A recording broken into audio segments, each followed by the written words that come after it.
Cryptocurrencies have risen after a setback of 50% in some cases. Today we will cover the information related to Bitcoin, their rise and fall, and I want to get into some other issues as well. You came here for the truth, so let me unveil that for you. Let's begin with this. An article I was reading was discussing the Netscape moment. And essentially what we have here is Netscape released Netscape Navigator, that's the internet browser, in 1995. At the time, 15 million people had the internet. Okay, and then obviously we see today that more than 3.6 billion people across the world are using the internet. So was it because of Netscape Navigator? Perhaps not, but we can see that since that point, everything to do with the internet has escalated and has been, obviously with the Internet of Things, made its way to become pervasive. Then we get into this. Key events in Bitcoin's history.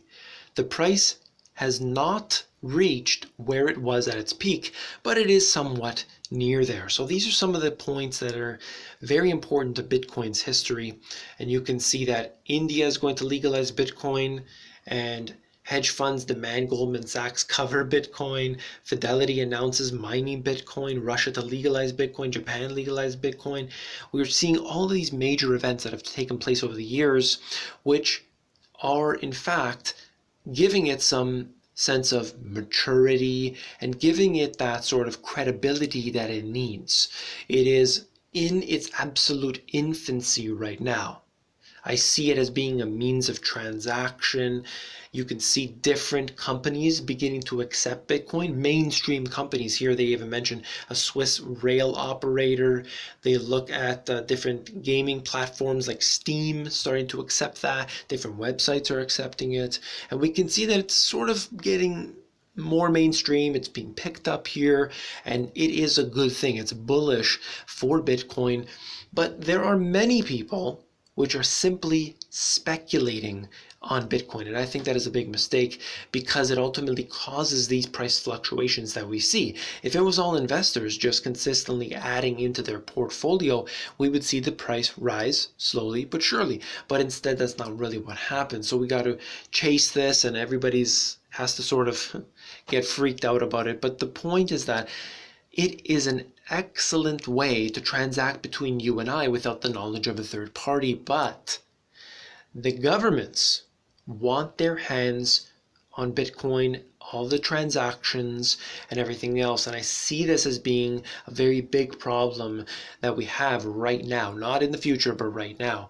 So I'll cover that more in a moment. Just wanted to look at this. Bankers ditch the fat salaries to chase digital currency riches.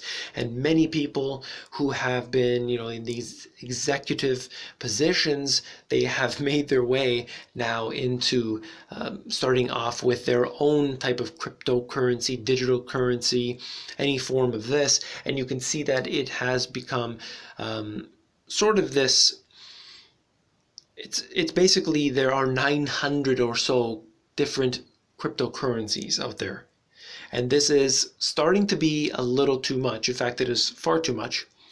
And most of them are like the dot-com bubble.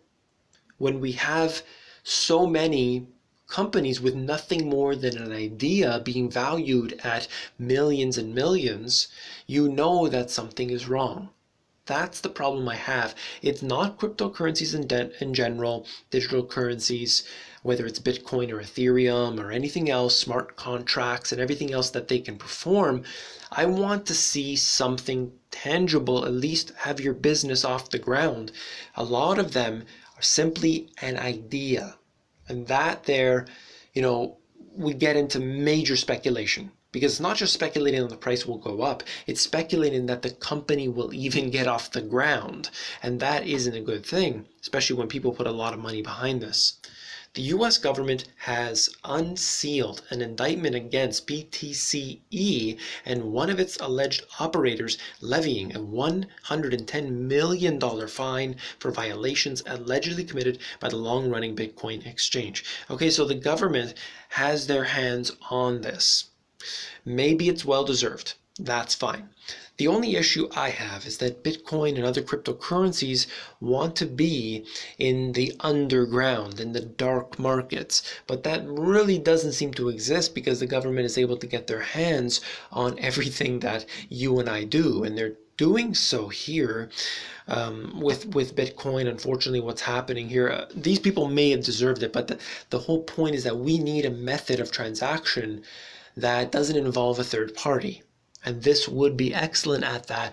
Unfortunately, through the exchanges, that seems to be the weakest link. That's where all the problems seem to be, not necessarily with the actual Bitcoin itself, not necessarily with anything to do with underlying it. It seems to be right at the exchanges. That's where we're getting these problems. So let's keep our eyes out on what's happening here.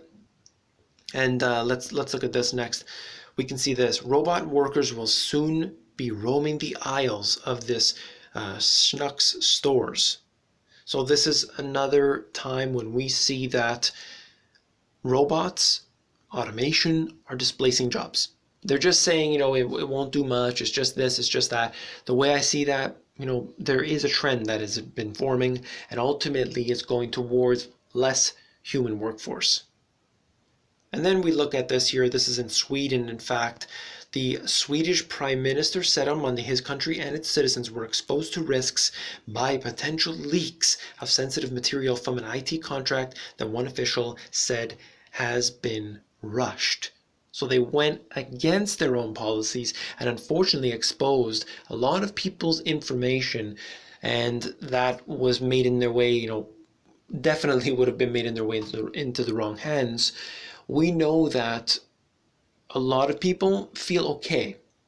They feel, I can give my information to this, maybe it's the government or maybe it's a corporation, whatever. But what happens when somebody steals that information? Or it's their own fault, as it was in this case, and as a result, that opened up a hole. Somebody comes in and they grab what they need. Suddenly, you're a little violated. You feel that, what is happening to me right now as a result of this. Things change, the tables turn, and that's my concern about giving our data away to anybody involuntarily. That is a big issue. Now that's it for this video. If you found it informative, please give me a thumbs up. And last but not least, check out my website, themoneygps.com, where I've got a free e-course for you. Gets into the basics of the financials, everything to do with stocks and derivatives. And then I have the free ebooks on there, different subjects, and many more things for you to check out, themoneygps.com.